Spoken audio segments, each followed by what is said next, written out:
Hey, having my little chat sessions again. So, you catch you sometime around the place. Before I bring on my special guest today, just want to remind everybody about the show I've got coming up in Toowoomba next month. What date is it again?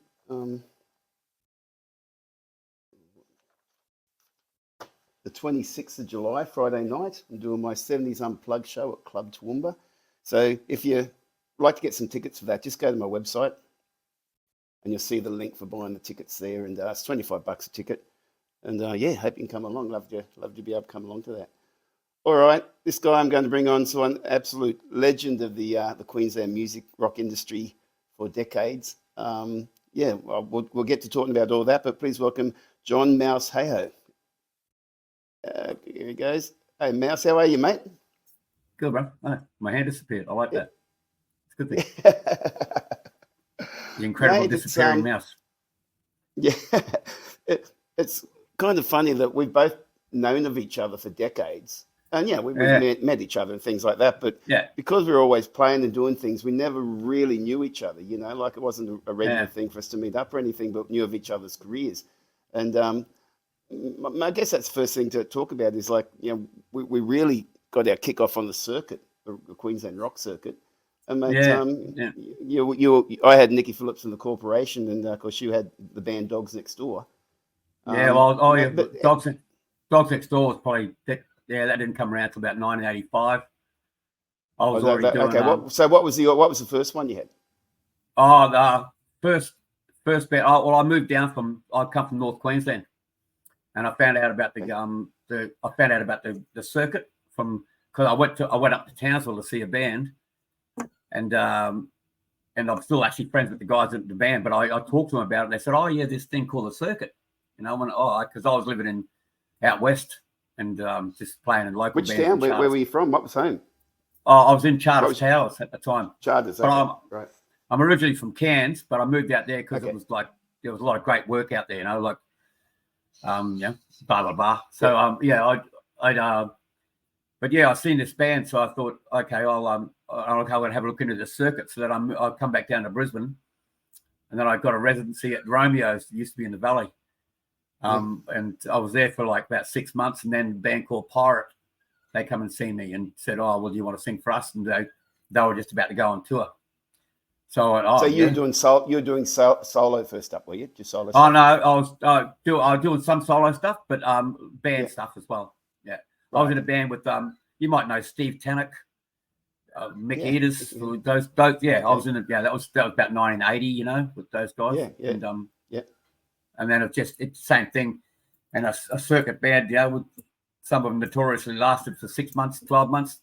They break up. Of course, you go on to the next band. You go, well, I'm not going to stop singing just because this band break up. So you just move on, you know. And I went through 3 or 4 of them, and then Hilly, who was the guitar player for Dogs Next Door, him and I ran into each other at Pips.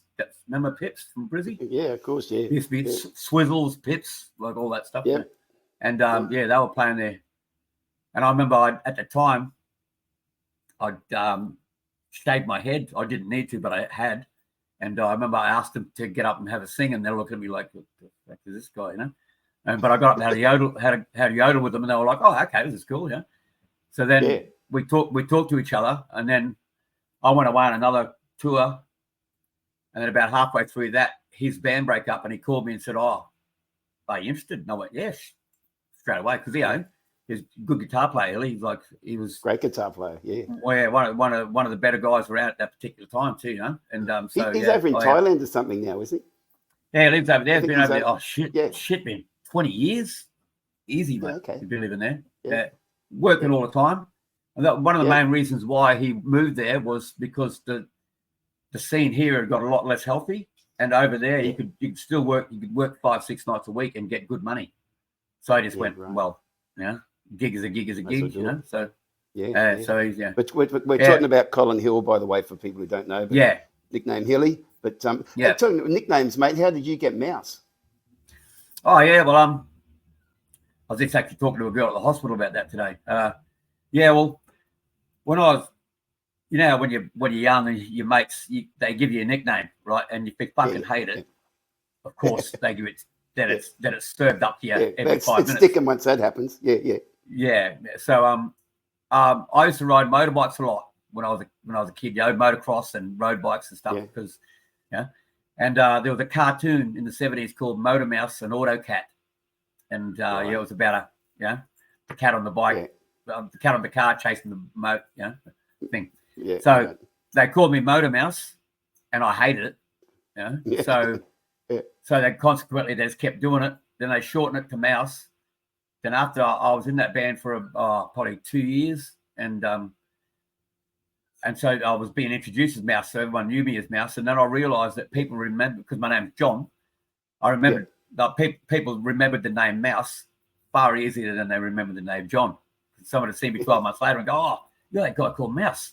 And so I know, well, John Mouse, it's a name, So I just stuck with Mouse. Exactly. And that's 45 years now, And there's been a few times when I've kind of gone, fuck, I'm trying to take myself seriously as a rock singer. I'm called Mouse, Like what could have been something cool like Sting or or something like that, but Mouse is what I got. But that's the reason behind it, It's funny, names actually mean nothing. Once people see you, meet you, and it just sticks, they don't even think of the meaning of the name. I mean, look at some of the rock bands over the years, like who would have thought of calling a rock band the Police, And, absolutely. It's so natural. Yeah, okay, so you and Illy were the founding members of Dogs. Yeah, and then I brought Bodie, the bass player that was with Dogs Next Door. I brought him with me. So basically, he come in straight away. Then we took the drummer from the band that Hilly was in, and then he was with us for a while, but it wasn't really his bag. So he went, and then we had a bit of the spinal tap exploding drummer syndrome. We probably went through 5 drummers in the time we were together. So that's about it. The last one, Mick Lindsay. He's still around. He plays with the John Fogerty Creed shows, also with the Soul Man show and all that. Yeah, great drummer. Mick. Yeah, we're great. We're still great mates. I was just homeless for 2.5 months. So I went and lived with him and his wife for a while we were looking for a house, So we're still pretty close. I still talk to Healy all the time. Bodie has passed away probably about 20 years ago. Same thing. May he rest in peace. And so we're still kicking around. We're still good mates with each other. You know what I mean? Yeah. We split up. People don't realize. I think a lot of times that, like, I think you're like me. Like, most of your career has been a professional muso, right? You had jobs, a couple of probably some jobs when you were still a kid, sort of got out school type of thing. And then I think by the time I was 21, I was full-time music, or 20 something. Yeah, same thing. I was 20. Yeah, and I've always found a way to get by one way or another by playing music or writing songs or producing songs, or it's always been music one way or another. Absolutely, mate. Yeah, people don't. I had a few things happen to me where I had my toe. I did some stuff over in China, and we work with some companies, and you put your toe in the water in that corporate space. But people don't realize, it's hard for a muso to go into that space, I find, because as a band member, it's like you're always part of a team. It's like you're part of a team, and you sort of just dig in. And it wasn't so much about rules and regulations or anything. It was more about how you just sort of dig in and kick the goals, And you try. Then you get into the corporate world and you see, it's just so cutthroat. And there's this, they're playing this game and that game and everything else. It's like it's insane. But people don't realise how much of that brotherhood exists in bands. Oh, absolutely. And I did all those cigarette bands, mate, back when Peter Jackson, Marlboro, all that sort of stuff. And morally, I was kind of against it also, but the money was really, really good, and that whole corporate world too, and especially when it started up, because we were working for Philip Morris, which is like a full-on international company thing, and they had all the execs had to come in and make sure that the money they were spending was right. So I was shaking hands with all these guys that were just, mate, I would never have spoken to them in a million years, or even really wanted to, and nothing offensive, and it's still just like, man, you're the last guy on earth, And then they'd be, they just wouldn't have a clue about what they were doing and all that. But luckily we had people in between agencies and all that sort of stuff that sort of looked after us. We had tour managers and all that sort of stuff. But that was weird, that corporate world. I did that.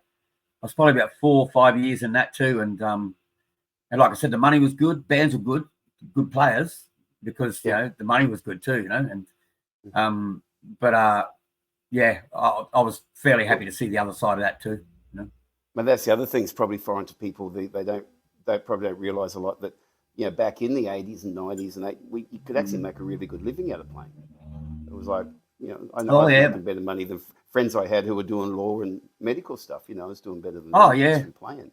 Yeah, when I was on, when things were really working, I was making good money, mate, and as good a money as anybody I knew that was doing a day job, or and that sort of thing. The only thing was that there was no superannuation, all that stuff, and all that sort of shit unless you worked all that out. Exactly. So unless you got your shit together on that point, that's where it fell over. But and it was good. That, I always found it was hard too, because money came in spasmodically. It wasn't like you got a weekly amount of money you could budget for. By the time you got your pay come in, normally the bills would build up and you'd sort of fall behind in putting tax aside and everything else. It was always a juggle to try and I was never one for working out figures anyway. I look at the bank statement and I kind of get panic attacks. It's just not my thing. Mm-hmm. I know what you mean. So that was always a difficult side. And look, that's one of the things I think needs to change about our industry. I'd love to see some things being put in that help young artists coming through actually get better structure about how they develop themselves. And absolutely, get on top of those type of things. And it seems to be even less structured now than what it was before. You know what I mean? It's a lot of catch as catch can. I see a lot of kids coming up, and they've got social media that can expose them quickly. They can also expose their faults really quickly too. They don't have time to grow as a player and become. We had a lot of years where we could make our mistakes. Whereas I find a lot of young ones these days, it's a bit harder for them too. And it was pretty unique situation where we could be playing a venue 5 or 6 nights a week, up in Townsville, Bundaberg, Rocky, whatever.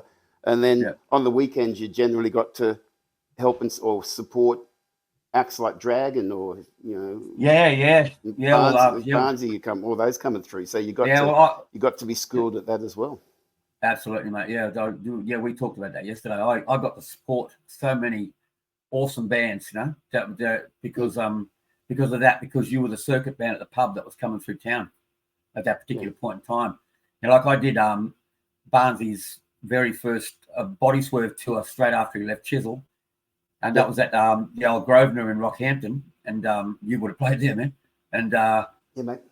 It was but the band was great. He had the drummer from Daddy Cool. Like the bass player Bruce Howe was from like a bunch of those, like Buffalo and bands like that way back. He had those late 70s guys, as well as it was great too. Same as ago. When we were in Townsville one time, because Dogs were doing okay, Men at Work came to town and they were playing the big sound show, and they looked around town for the band in town that was going off and got us to come over and do the support. The worst thing was we had to take off and go back to play at the Seaview, and we missed out on them, out at seeing them live. But it was just the opportunities like that arose just because you were you're in that place. You know what I mean? And they did select us for that. But there were so many times, mate, you'd go, Aussie Caller here next weekend, Choir Boys are here next weekend. But you know what I mean? And so they'd roll through town. I'm pretty sure I did that. I'm pretty sure that Barnesy tour I did a support spot with that one in Maryborough or Harvey Bay, Maryborough, somewhere around there. That tour coming through because it was just doing that one. But well, the band, the big chunky bald-headed bass player guy, and when you're saying that brought it back to me. Gary Young on drums. That was a great lineup, mate. And it was and it was funny too because Chisel were such a polished band by that time, of course, because they were Chisel. And to see him go back to 4 on the floor pub rock, just everyone head down, ass up. That was great to see, mate. And I was so lucky because I was side stage and I could watch it. One of the most fun ones that surprised me, I never really knew much about them, but we're up at the lake in Toowoomba and got to support one of the number of acts up there. But weddings, parties, anything? Oh yeah, Did you ever do anything with them, Mick Thomas? Yeah. Well, I did support them. Peter Lawler was the bass player, and he's actually right. I'm still friends with him too. He grew up around a bunch of mates of mine too. Same thing, doing the Queensland circuit. Yeah, that the bass I just player have the vibe they had. I still remember. I still remember clearly that vibe they had. It was good. Oh, and Father's Day is that's such a classic, heartfelt, beautiful piece of. I think Mick Thomas is one of the most. Yeah, Mick Thomas is one of the most underrated songwriters of Australia. I think he's like. Very much. Songs. Yeah. Very much. So, mate, you like I was always when I was doing the circuit and the bands. That was always the thing that paid the bills pretty much, but my vision was always working on my songwriting and my recording and albums with that. You guys did the same thing, didn't you? You had your own material. Yeah, we're same. I was always in the writing. I still write, mate. Like I just put a song out the other day. Not that I know whatever's going to happen with it, but you just do it because you have the passion for it, the love for it, sort of. But I was always writing. And every single band I played in, especially all those circuit bands, we probably threw at least 3 or 4 in a night. And then Dogs Next Door got to the point where we were like 2/3 original, about a third covers, And that's of course towards the end of the career when we started doing bigger tours and started taking 3 or 4 bands out with us and doing all that support stuff and all that, that sort of thing. We were doing the Roxy and places like that. When we started to pull some decent heads, but a lot of good stuff. And since then, it was funny too. I wrote some good stuff with Dogs Next Door. We all did, but I found as a musician, I improved as a player and as a writer after I left that band. And sometimes, in the 90s, I really progressed as a lot more as a musician. I found I become a lot better singer because I started really concentrating on it more. I started actually thinking about looking at vocal lessons. So I didn't get any lessons, but I looked into it and worked out the practicalities of making your voice better. Bought a few books by Seth Riggs and guys like this, and did that sort of stuff. And I become a better player, better writer. And sometimes I look back and thought, geez, I wish I would have had a couple of these songs when I was back in Dogs Next Door or whatever. But you don't. You just move on, Yeah, you mature. I mean, when I was doing the rock band circuit stuff in the early days, I actually had a singing teacher here in Brisbane, Colin Keats. And Colin's thing was really about. I know Colin. He was it was all about getting it in the mask, and keeping it in the mask, and keep it well off your throat. Yeah, the resonation about Mate, that just got me through, being able to do 7 gigs a week and whatever. And as we know, we're both pretty much, full body singers. We belt it out. Yeah. And you got to have as we know, got to have that way off your throat to be able to do that. You don't get your throat. Oh yeah, well that's where you got to work out about your head voices, your falsettos, how to get in between your breaks. All that sort of stuff. We'd go on a run with the band, and I'd come back and I'd get a couple of lessons with Colin, and we'd record them on tape, and I'd just take those tapes away with me all the time. But because we're working every night of the week, every night you kind of like we're still refining what you're doing. And I find I think I'm singing better now than I ever have, and I still find I'm totally refining it all the time. Still, I find little things to do to just make it work. It's a constant work in progress, your voice, because every single thing in your life affects it. What you breathe, what you eat, how much you sleep, how much it's so much. Anything that affects your body affects your voice, and it's something, and it's a constant in the back of your head too. Especially if you work 5 or 6 times a week, that you've got to be onto it, and then the whole make sure you warm up, make sure you warm down. Otherwise, tomorrow you're going to be fighting against what you did today. You would have went through those ones too.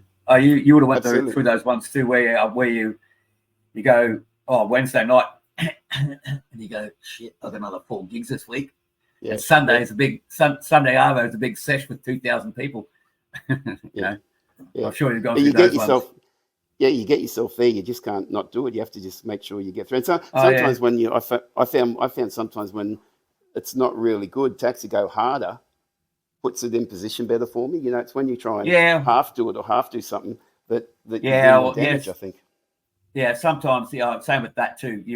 I discovered things in my voice because I had to go hard because there was no option but to do the gig. And there was another one tomorrow and the night after that. So you just went, well, I'm doing this. So, I developed the thing in my voice where I don't use it as much as what I used to, but I've got a split thing where I've got a sub and a really high falsetto in the same thing. And I can sing it all night, but I don't like to because I like to use a bit more of a depth of tone, a bit more, but a bit more of a expertise about it, it's that sort of thing. Yeah, but that's having those skills up your sleeve, and I think that's what you're saying before about getting better with your writing as you go on. I think I agree with you. One of the things we were lucky to do with doing so many of the cover songs early on was you learned a lot about how to write a song. Yeah, exactly. And then when you get out of the bands and you're sort of doing your writing more, and I personally, I was always more of an acoustic player and much more influenced by like your James Taylors, your Patsy's, that type of player. And you still always take those things on board, but you develop that into your own style as you move forward. And you definitely, as you mature up, you're going to get more tricks up your sleeve and you know how to sit down and write a song. So instead of having to write like 10 songs and one of them's okay, I sort of got more to the point where I'd write a song and I'd get what I want to come out with. Yep. I know what you mean, that too. Like that. Yeah. Absolutely. Yeah. So I think that's like the voice development. Which always blows me away when I look back at some of those acts in the 70s and that, where you see these, these great bands and writers that were out that time, and you realise they were like 22, 23 years old when they did this stuff. They wrote these songs. Doesn't it blow you away? They do that. No, doesn't it blow you away? Yeah. I was always impressed by that too. You look at Zeppelin stuff, and Plant and Bonham were both, let alone Page and all that, let alone those guys because they were studio musos. But Plant and Bonham especially, 19, 20-year-old men that developed as artists and writers and stuff, and you go, my God, that's like. I think growing up without TVs had the benefit, I think. Absolutely, mate. Because as you know, when you were 19 or 20, you weren't writing bloody whole lot of love, no. kind of thing. That's amazing. Like, yeah. So, mate, what were your main influences? First off, it was my parents, because both my parents played in bands, and my mum. Okay. Yeah, my mum and dad both sax, clarinet. Mum's full on, but she's multi-instrumentalist singer. She's 90 years old. She still gigs. Gigged yesterday. So growing up, and that was another good thing too. We were pretty poor when we were kids, so there was no TV around the house and shit like that a lot. So mum, after dinner, mum had the piano, and then us boys, because I had 5 brothers, so we'd all stand around and she'd go, "This is your harmony, that's your note, there's your note, there's your start note," and we'd do all that sort of stuff, And I got taught a lot of that from that, and then and then from then on, it was like, of course, I was born late 50s, so it was the Beatles, Stones in the 60s, and then when I basically in the 70s, it was High School, and then it was Zeppelin, and especially Bad Company. Paul Rodgers, one of my Paul Rodgers, not heroes. A bad one to emulate, mate. Guys, those sort of bands, Do you see some of the stuff he did with Queen? Do you see some of the stuff he's done with Queen in those recent years? Awesome, awesome. Yeah, it's spectacular vocalist. And there's other guys who've got bigger ranges than that, but it's his tone, mate. That depth of tone. And I find it's that almost too like it's like an operatic thing he gets somehow. It's like in a rock sense, not it's that energy that just that movement of air that somehow comes out of him. He's an incredible chest voice singer.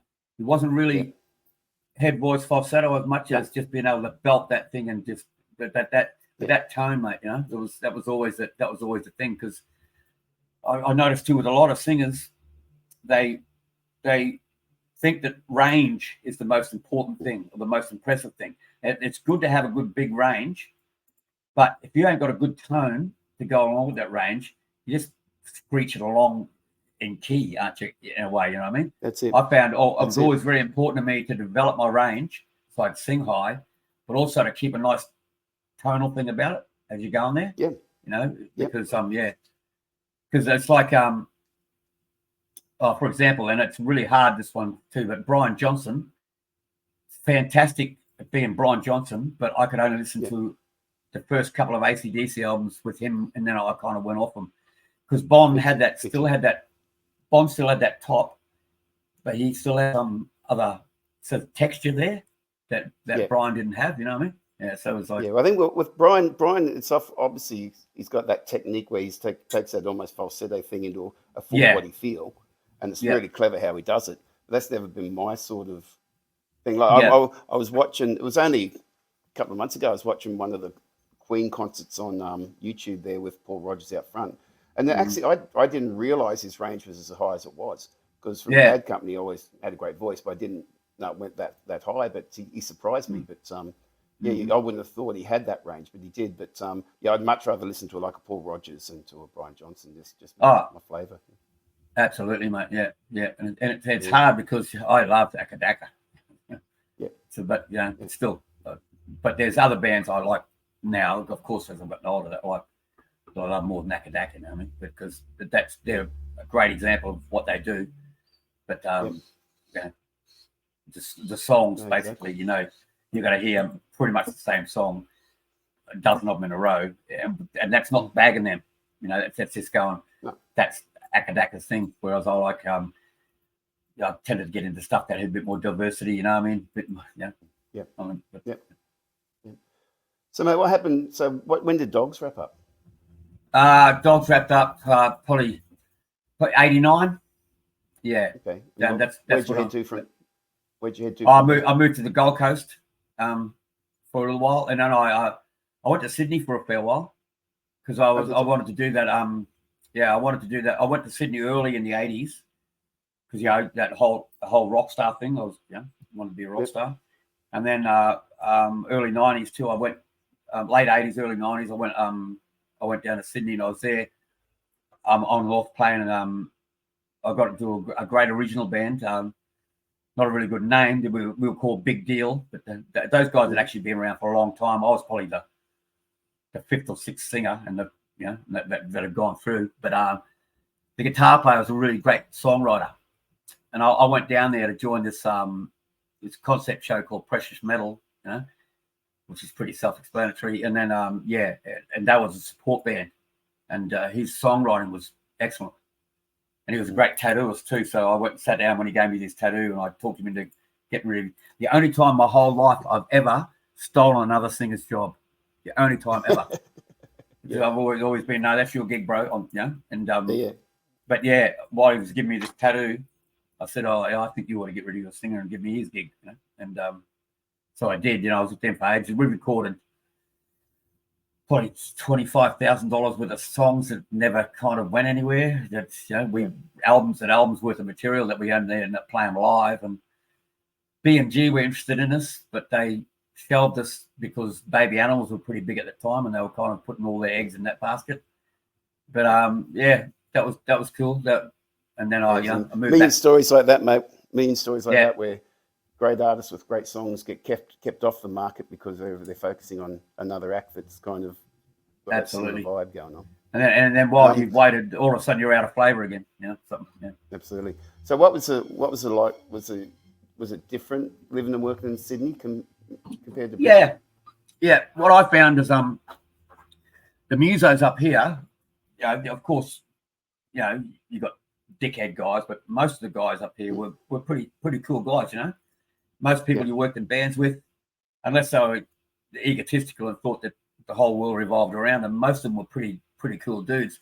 Whereas I found Sydney to be very backstabby, very cutthroat. Right. A lot of great players, but then again, it was that whole thing. It's like LA, I've heard, was a bit like that too, because it's so hard to get a gig that if you're not up front telling everybody how good you are, how much better you are than that other guy, or pushing right to the front of the line, you don't get to the front of the line. And Sydney was like that a lot too, you know. And people would, but But it was bad too, because a lot of musos you'd meet there, they'd be, oh yeah, mate, love you, oh yeah, mate, shaking your hand and going, oh, you know, if you ever want a gig, come in, and then you'd go away, and then somebody that would tell you, mate, that guy just spoke shit full on about your back after you left and said you were fucking probably the worst singer he's ever heard, kind of thing. You know? There was a fair bit of that going on too, you know, and everyone primping and preening their hair rather than, you know, that sort of thing. There was a lot of that. You know, I wasn't necessarily that type of guy, you know. Yeah, I was more, exactly. Yeah, exactly. And so, mate, when did you? Melbourne was better. Did you went to Melbourne too? Did you? Oh yeah, I come back up here. Melbourne.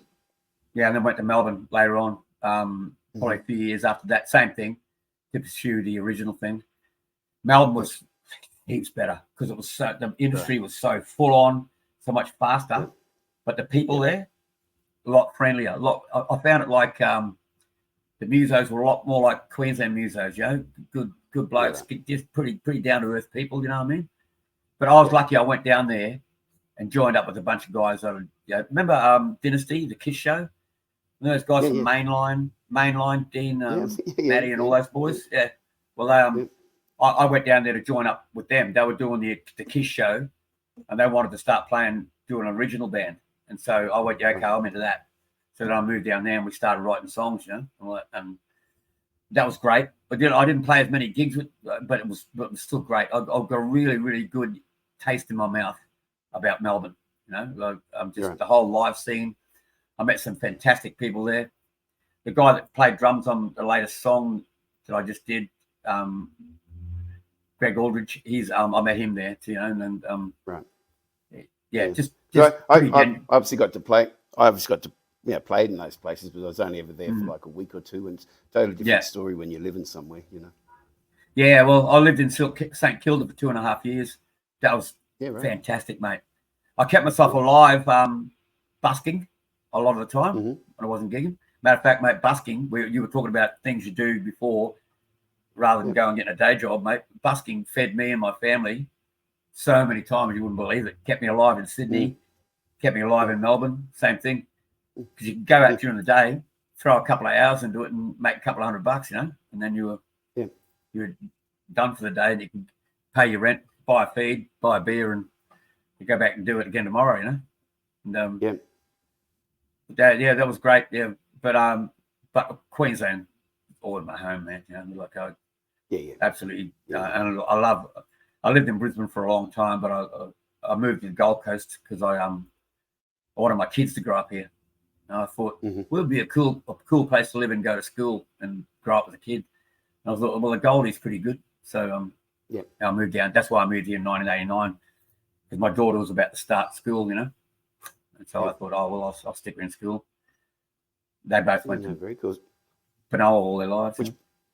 So Benoa, is that where you are? Yeah, Benoa High. I'm not there now, but same area, man. I'm in Highland Park now in Nerang, but this area like Carrara, Highland Park, Ashmore-ish, this area, a lot. Benoa, a lot of years, a couple of decades around this area. Mate, so these days you got a couple of bands you're doing, aren't you, as well as solo work? Is that right? Yeah, do a fair bit of solo work because the solo work pays well. So I've got a quota of those I do a month to make sure that, you know, all the bills are paid. The basics covered. Yeah. Then you got band stuff. I've got a band Download, which is basically it's a hard rock band, 70s, 80s, 90s hard rock. My wife, bass player, she's been working with me for eons, you know. Great. The other guys are great players, you know. Aaron Jeffries, Dommy, kick drum, he calls himself. He's on Facebook, you know. And Shelley, you know. But good people. I also got a couple of concept shows I do. I've been doing a John Lennon tribute on and off for ages, but I didn't know about the Lennon one. Yeah, and that's great to do because the music's so phenomenally good, mate. You know, I've actually stood there on stage playing that stuff, and getting into it, and just really loving loving playing it and in awe of it, and just bringing a tear to my eye about how good it actually is, and how so far after it came out, you still realize how good it actually is, and it still stands up against so much other stuff that I play on a regular basis. It's head and shoulders above it. You know what I mean? Yeah. To me, the magic of a lot of that too is you also then look at how simple a lot of the stuff is, but it's so good. Oh yeah. You look at even such a song like Imagine. The words are so great, but they're so sparse. They're so crafted without you're not being hit with a novel or a wealth of information. It's just simple, but so powerful. Yeah, mate. Because music's about feel. You know, how's it make you feel? How's it feel when you're playing it? How's it feel when you listen to it? You know, that's the big thing. Or lyrically, I think a big thing with lyrics is how do you say as much as you can with as fewer words as you can? With as fewer words you possibly can too. I always do that too. When I write a batch of lyrics, I go through and I go, okay, how can I say the same thing more economically? Yep. And let the melody do the work. Not easy. That's not easy to do. Yeah, definitely. But it's good. It's good buzzbutt, you know. Like I was sitting here last night. I did 5-6 hours last night, just same thing, going through all these. Because what I'm trying to do right now is I finished that song I just did, and because I'm on chemotherapy and all that, and you know all that sort of shit, it's really hard to concentrate on 10 things at once because your mind goes like a sieve. So what I try to do is do that song and start on the next one, and then I'll get this song done and start on that next one. But I went through last night and chose the next one I'm going to do, and then I spent a few hours on just going and refurbishing. Oh yeah, shit! What was that riff again? And you know all that sort of stuff. And And then I went through. I've got about 10 other ones sort of waiting in line, and I started going through them, and I gone, shit! I totally fucking forget even writing that. You know. Yeah. But you go, isn't it amazing? It's not a bad riff. Isn't it amazing too? You look back at the song you wrote, 20 years ago, and you listen to it and you think, how the hell did I come up with that? I don't know how I came up with that lyric. I have just no idea where that would have come from. You don't remember necessarily writing it. I don't anyway. I do that all the time. What triggered me, I've got a lyric book full on that I just used to write lyrics when I was on the road, and even if with no song idea in mind or anything, just write them out, just purging, And you look back, I've looked back at it a few times over the years, and I've got songs, lyrics that go back 30 years in there at least. And you look at them and you go, what was I thinking? Where did that come from? Yeah, like you just said, what triggered that for me to write that? You know what I mean? And if it's not about a heartbreak, I think that's a great line. The way that's got layers of depth to it, and I couldn't have written that, surely. It's got to be some other guy, man. No, stream of consciousness from the universe somewhere. Yeah. Well, that's the beauty of music too, mate. That I always find too is it's how we just drag it out of the ether, bro. That'll always amaze me. I'm a big believer that God, whatever this thing is behind everything, it's a vibrational energy, and music is a vibrational energy. And I think that's so much why too young kids and elder people connect so strongly with music, because it's a connection to something that's beyond our physical presence. Oh, mate. Oh yeah, mate. There's another 3 or 4 hour conversation in that for you and me. Mate. Yeah, exactly. For sure. Because so the whole feel of it, and what it does to your soul, and how it's absolutely how it's nothing and then it's something. I mean, it's like blows me away, and how you can just makes it really frustrating when you see the state of the industry here and just the lack of understanding it gets from particularly government circles, but corporate circles too. We're really missing out on the richness of life by not maximizing our industry, Oh, absolutely, mate. I mean, it's disgusting the way that the musos there when they want to make money out of it, and then when it's time to it's not reciprocal. They don't kick it back to you. It's a brutal fucking industry if you want to look at it. There's beauty in it, but it's still brutal. Mate, people who've heard my little chats on here before know that I always carry on about the fact that what frustrates me most of all is the creative side is always going to be there. Like if it's part of you who you are to be creative, you're going to do it. But we seem to be putting every bit of money into the development of the industry, into early learning of the craft, But you got to, if you're going to you got to learn it. Where people really need help is when they get to the point where they've learnt their craft, they're good, and they've actually got a product that can be sold into the market and used as an export product. But having that business structure, most musos we don't know how to do that business structure. Yeah. And to me, that's what I'd like to see us get support on, that area there. But whether it's Q Music, Arts Queensland, all these things, they never look at that business side of it as much as they should do. And, again, the government just gives money to those things so they can use it as an election thing. Oh, yeah, we put this money into the arts, but it doesn't help the business. Yeah. And they go, they're developing younger artists too. But also that's a good thing. But it's almost, if you want to be cynical about it, it's almost like we'll get you young, so then we can use you, take advantage of you, spit you out. When someone that's a bit older, that's learned how to play the game a bit more, is probably going to be less manipulative. I don't even know whether they think about that deeply. Yeah, I don't think they even think about that deeply. It just seems to me they seem to put a lot of money into regional centres, which is fine. I get you guys support regional centres, but they put it in there more just to say that they're spending money there so they can get votes, rather than actually what's really caring about the industry for building the industry. Anyway, that's another thing we could talk about for hours, mate. Exactly. They do it. They are doing it to appear to be good. But mate, just taking back a step. So just going back to step two, something you said before, and I hope you don't mind me asking this. So hopefully, a number of people see our little chat here and may not have seen you for a while, but heard that you weren't in the best of health, having some issues. How if you don't mind talking just a little bit, how are you doing? No, I'm cool. I'm cool about it, mate. Yeah. Well, 6 years ago, I was diagnosed with bowel rectal cancer. Pretty severe fucking tumor. Like fist size kind of thing. And I didn't realize it was there. So all you guys out there, anyone, go and get checked up, mate. Because if I got checked up when you're supposed to do that poo test when you're 50, if I'd have done that, I would not be in the position I am now. I'm worried about how much longer I got on this fucking earth kind of thing. So do something about it, guys. Everybody. Even if you're not 50, So from there, and then it was chemotherapy, radiation, blah, blah, and then off the chemotherapy, then back on the chemotherapy, then it was pills, and then that sort of thing. And then you got all the side effects that go with that. I've ended up with really a fair bit of nerve damage in my hands and my feet. Luckily, my feet worse than my hands, because it slowed my guitar playing down a bit. Not that I was ever fucking Mr. Virtuoso, but it definitely affected my playing a bit.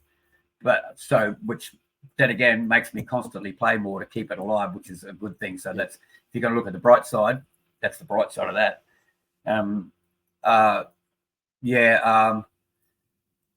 This one here is about starting to give me a pretty bad skin rash. Of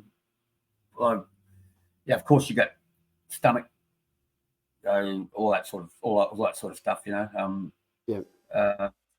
and this one apparently in about 2 or 3 weeks' time is going to make my hair fall out. So expect me. The wife and I have been talking about it. We're going to do a bright pink mohawk straight up. Take some really good shots of that, and then I'll shave my head.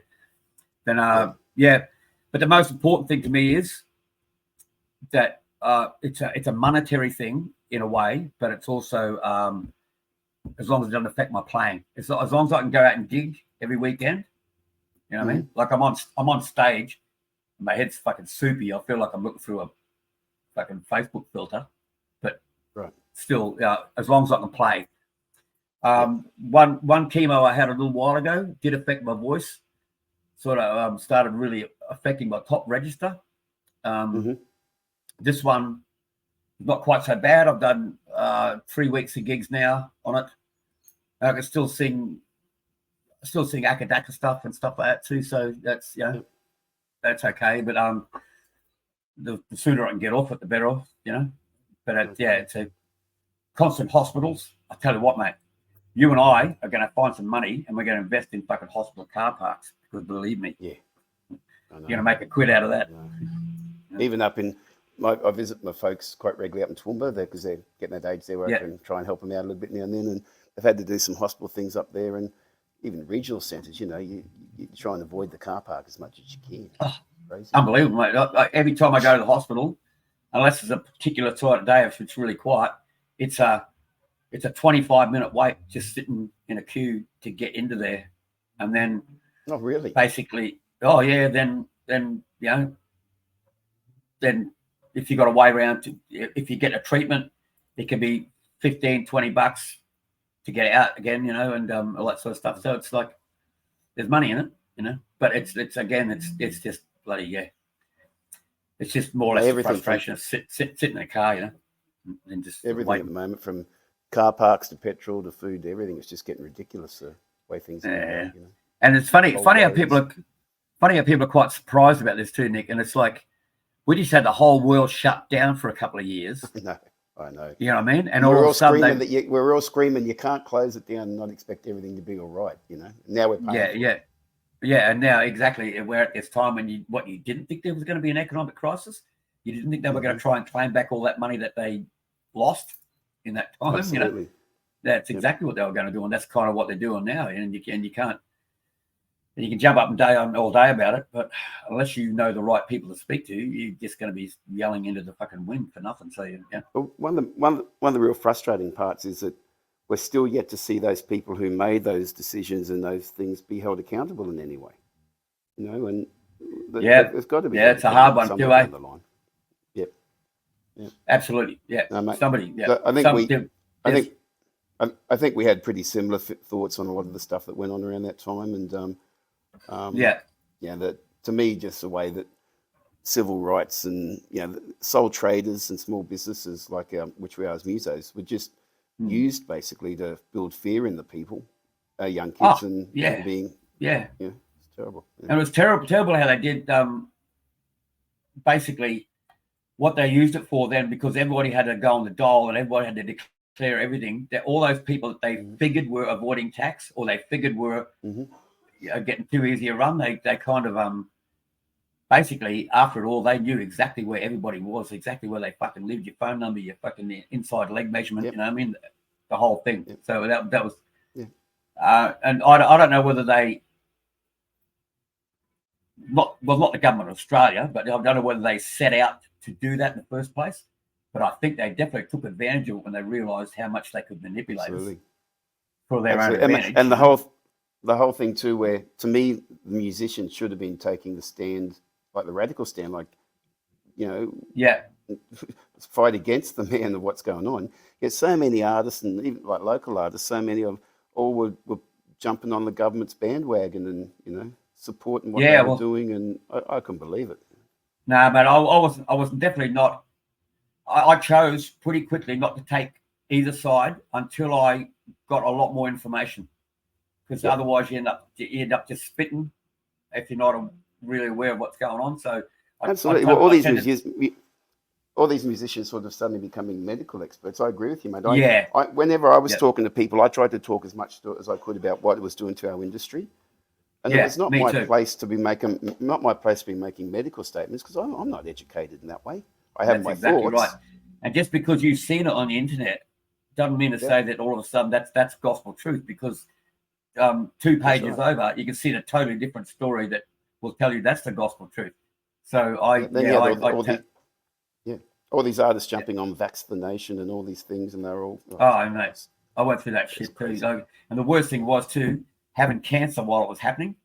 I had to go to the hospitals constantly, and it was all that the app sign in and all that, and then it was the point to where that's being phased out now. Unless you've got the vaccine, we're not going to let you in the hospital, because you could very likely be bringing this disease in there. And so if you want your treatment, you're going to have to do this, and also and the stress level that goes with that must have been through the roof, man. That sort of stuff, and it was the same thing of don't get me wrong, we've got the most awesome healthcare system in the fucking world, because it's free free for pretty much everything, and it has been free for pretty much everything for me with chemotherapy. But there's also those extenuating stuff that goes on where you've got to have more money, and I didn't have money, you know what I mean? And my wife wasn't working either, so it was a case of when those at that get the jab now, otherwise you know tomorrow you won't be able to go back to work. I waited till the very last day, and then I did get the jab, so I could go and do a gig the next day. And then I was starting to gig again, and I could get back on my feet again. And whether morally I thought it was bad or not, my hand was forced to a degree. No, absolutely. You had to. We had no way to eat. And look, maybe I should have found a different career or something to do. But when you've done what you do for 40 odd years, when that's where your craft is, it's not an easy mental hurdle to be able to just change and do something different. And I didn't know what to do, you know. Yeah, me too. Same thing. I thought about, you get a day job, but all the other day jobs are gone anyway because all other, everyone else was out of work. So there was no other in the industry. There was no other industry where it was obvious to walk over to and go, I'll have a go at that, because there was 15 million other motherfuckers waiting in line for that as well. So absolutely. Let's be honest. You know, you and I are in the top percentages of our craft in the state with what we do, and we should be able to work and make our living out of what we're good at. You know, so that's exactly right. Once again, all these things, buddy, we could talk for hours about. Thanks for the rundown on how you're doing with your health, and I hope that all goes well. No worries, buddy. But mate, just putting that aside, what's your next musical goals you've got, mate? What's still driving you? Okay, well, because just a slight reference back to the sickness, because of the mortality aspect of it all, it's not forced me, but made me realize how much every day is like, don't waste this day. Don't waste this day, John, you know, because so that's the same thing. That's what started me writing again and getting really into, rather than at nighttime, you know, if I'm feeling a bit like I might go and fucking watch some TV for 3 hours, go, no, turn the fucking TV off, go sit out, pick up your guitar, write. Even if you sit there for 4 hours and you don't write anything, that's got to be more productive than watching some inane shit, you know what I mean? So so basically that's my heart's in that, is try and I spend time with my wife, and then she crashes out because she works earlier in the day, and then I go lock myself in this room here and just music, you know, and then generally because I've got whatever show I've got coming up that weekend, either Wednesday or Thursday night, I'll concentrate on get myself up to speed with whatever covers I'm doing, you know. If I've got a concept show or something, that sort of thing. I was doing an Aussie Osborne concept for a while. That was great. I hope you weren't doing the lifestyle with it, were you? No. Well, not anymore anyway. No more, no, exactly. Mate, he's one of a kind. Well, absolutely. Yeah. So, mate, if you were to sum up your journey through your music, how would you summarize it? And for any young person watching, about what it's like to be we're journeyman musicians. Yeah, neither of us had that thing where we had that right hit at the right time, but it's you can't have those people up the very top without a lot of us in them just below them. Oh, absolutely. And that's what drives the industry. But how do you see your journey, mate? I see it as an absolute gift, mate. I was so lucky, I believe, from the moment I started out to have parents like I did, you know, especially my mother, you know, and to learn about music and just to have the ability to play music. It's because for all of us that can, and all of us that are okay at it, you know, and worked hard but got okay at it, there's a million people out there would just love to be able to fucking do it, you know, and you know, it's and you realize the joy that comes from having a great night and playing really well, and writing a great song and doing all that sort of stuff. The heart, the depth of soul that it gives you to experience all that sort of stuff is something, you know, and it builds over your life as well. So like this is 45 years to me now, and I was a little bit worried when I was younger because I watched a few of my mates once the circuit thing started to dry up, once the work wasn't as, you know, they started going, and rightfully so, they had to go and make money. So they'd go off and they'd get a day job. And then before long, they weren't playing as much anymore.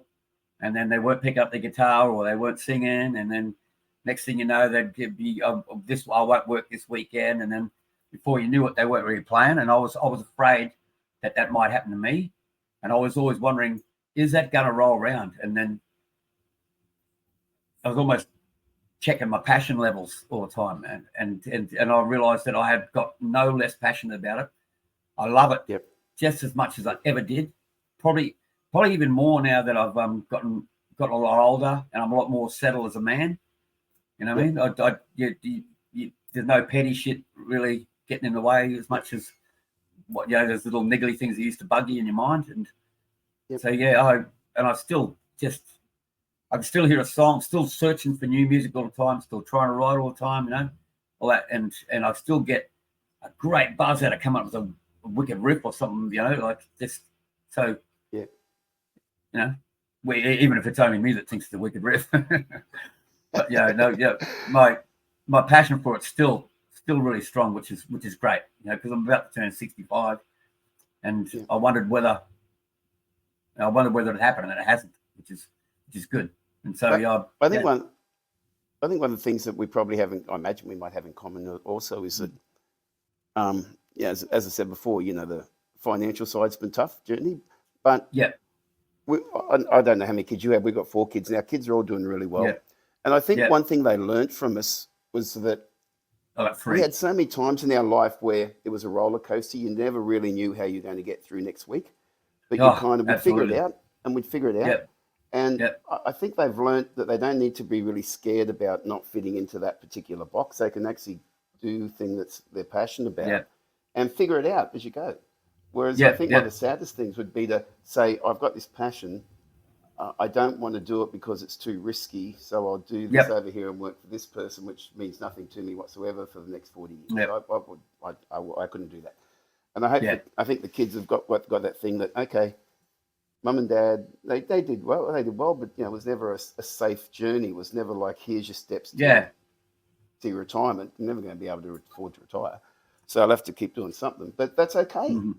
I love doing what I'm doing. So it's my choice at the end of the day. I can't blame anybody for things not being where they are. And the fact that you showed them how to be passionate about something and pursue it for a lifetime thing, that's got to be advantageous to them more than watching their mum or their dad doing some inane service to in the name of feeding them, which is you've got to do that, but you know what I mean. Doing something they don't necessarily. And I'm not knocking people who make that choice. Exactly. But doing something they don't necessarily want to do for the rest of their life. You know what I mean? And the fact that we were lucky enough, blessed enough, and worked hard to be able to pursue something that we got up and we wanted to go and do it every day. And our kids watched us do that too. They realized that we really love that, And part of that challenge too is actually waking up every day and figuring out, what should I be doing today? How do I get to the next? How do I make this song work? How do I make this gig work? How do I do this stuff happen? Every day there's this challenge to confront, and I kind of thrive on that challenge a bit, Yeah, me too, mate. Absolutely. And like I said, that goes back to my passion for it at this age. I still find that I still go. I'm still searching, and I go, that's just so good. I mean, feel so blessed to be able to really think like that, and I'm not forcing myself to think like that, or I'm not pretending that that's what it's like because I'd like it to be like that. It actually is, and I go, fuck, that's awesome. Really.